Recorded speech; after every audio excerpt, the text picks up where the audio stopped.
Hi guys, welcome back to a new episode of Wake&Tech. Today in this video, I'm going to show you how you can log into your Dominion Payrolls account. Keep watching the video till the end. To log into your Dominion Payrolls account, firstly go ahead and launch open your Google search. On the search box at the top, type in dominionpayroll.com and make a search. The official page of Dominion Payrolls account will appear on the screen. Click on Login option at the top right corner of the page. Choose an account you'd like to log in and tap on it.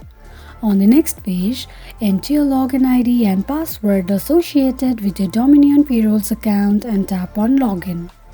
In case if you don't remember your password, click on Forgot Your Password option. This is how you can log into your Dominion Payrolls account quickly and easily, just in few steps. If you have any thoughts or queries, let us know in the comment section. Don't forget to subscribe to our channel. Also press the notification bell icon so that YouTube will notify you whenever we post a new video.